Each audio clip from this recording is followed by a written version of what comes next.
thread today on Twitter from from the McCormick professor over at Princeton University in ethics, Robert George.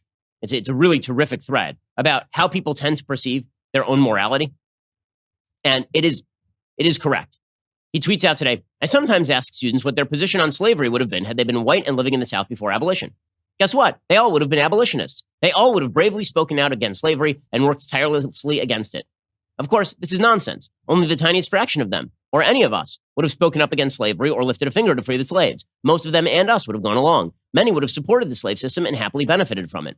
So I respond by saying that I will credit their claims if they can show evidence of the following: that in leading their lives today, they have stood up for the rights of unpopular victims of injustice whose very humanity is denied, and where they have done so knowing, 1, it would make them unpopular with their peers, 2, they would be loathed and ridiculed by powerful, influential individuals and institutions in our society, 3, they would be abandoned by many of their friends, 4, they would be called nasty names, and 5, they would risk being denied valuable professional opportunities as a result of their moral witness. In short, my challenge is to show where they have, at risk to themselves and their futures, stood up for a cause that is unpopular in elite sectors of our culture today.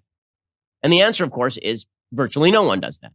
Right? That is very rare because human beings are at root sinful. And one of the great flaws of leftist thinking is the belief that innate human sin disappears as long as you change the system. That human beings aren't sinful, human beings aren't bad, that you are a better person. You have been changed by your own thought process on politics beyond the capacity for human sin, which, of course, puts you on the side of the angels and all of your opponents on the side of the devil. This is a religious philosophy at this point. That piece in Slate, it's a good indicator of religious philosophy about politics that is absolutely unsustainable on any logical level. Absolutely unsustainable. Okay, we're going to get to how that sort of attitude has now infused our major institutions of our society, right? Which shows these folks aren't the resistance anymore. Okay, the hard left is not the resistance. The hard left is the culture. The counterculture is conservative at this point. The dominating heights of our institutional culture are dominated by the hard left. Our media are dominated by the hard left. Dominated. Hollywood is dominated by the hard left. Corporate boards are dominated by either people who are willing to cave to the hard left or members of the hard left.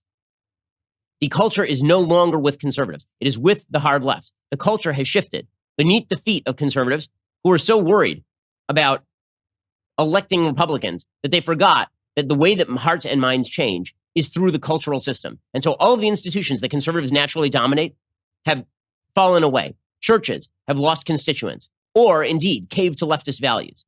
Corporations, where you would think, businesses, where you would think that conservatives would dominate, have caved to the outside cultural pressure to perform leftist woke signaling. But what we are watching right now is the same thing that happened in the universities in the 1960s. The student protesters became the professors and the administrators. The commanding heights of the culture have now been taken over by the hard left.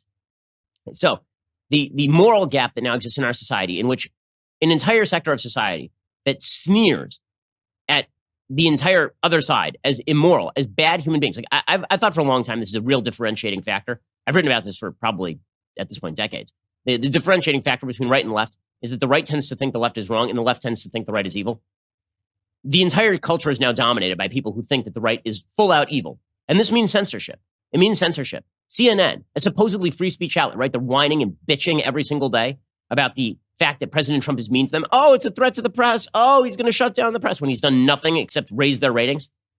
Okay, CNN put out a headline yesterday about the advertiser boycott of Facebook over hate speech. Their headline was, here's a list of companies who have not canceled Facebook yet. Okay, the yet is the key word there. That's an activist headline. That's an activist headline. And that's what these media outlets have become. They are activists. They are activists of the hard woke left who believe that everything must be crushed in their path toward a utopian system that generates better human beings. So everyone can be like them. Everybody can be part of the Borg. All you have to do is simply give away your autonomy and your ability to think as an individual human being. And you have to buy into the narrative that your own individual problems and everybody's individual problems, everybody's individual sins, that is not a result of innate human nature or individual choice. That is a result of the evils of the system. And so every statue has to come down because those statues are part of the system. The same thing is happening right now in the United States. We are living through a period of post-Americanism America, where generations of Americans have been taught it is a sign of virtue to disown your Americanism. You are a citizen of the world. You're a citizen of goodness, above and beyond any culture that created you. And you have to your sign of strength is, as Shelby Steele says, dissociation. If you dissociate from the American system, that is a sign that you are powerful. Now, understand that that is not a risk. That is not a risky scenario for you. You get rewarded for that in the culture. This is why I say it's important to note that counterculture is now the culture. There is no risk in saying any of this. There's no, if you go out there in public and you say things like, Mount Rushmore was expropriated Native American land. So, if people say it should be torn down, we should think about it. There is no risk in the culture for you to say that. If you say right now in the culture, Mount Rushmore is a signifier of the greatness of many American presidents because America is indeed a great country and the American flag stands for freedom, there is a shot you will be fired from your job at many corporations these days.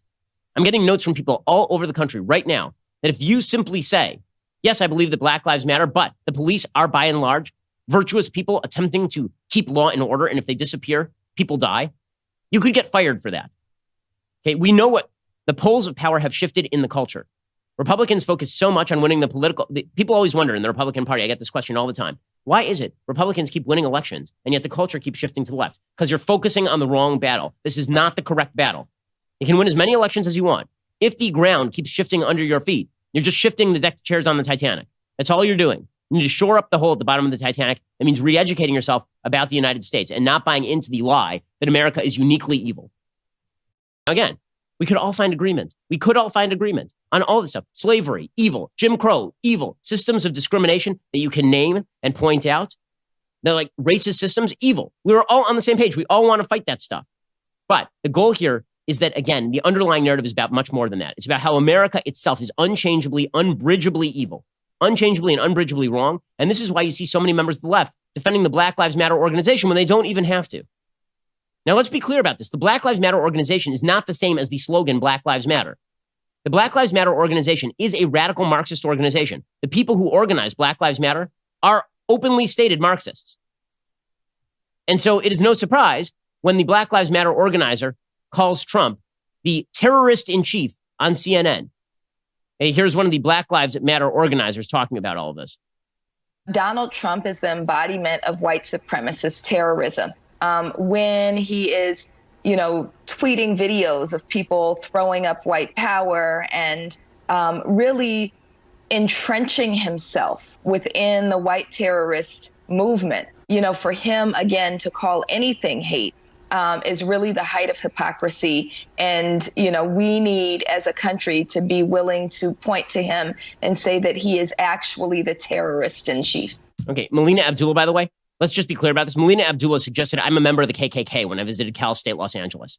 She suggested that I was a white supremacist. Everybody is a white supremacist in the view of Melina Abdullah.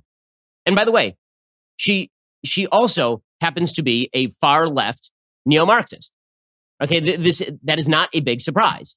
It is not a surprise at all, in fact, that this is so it is worth mentioning here that the Black Lives Matter organization is not the same as the point Black Lives Matter.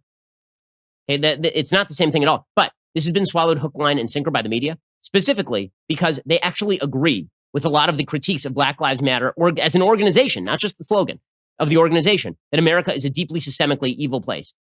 And again, everything is justified in the name of this war. Everything is justified in the name of this war. Even the principles that supposedly good liberal people believe go completely out the window immediately if you're fighting a war.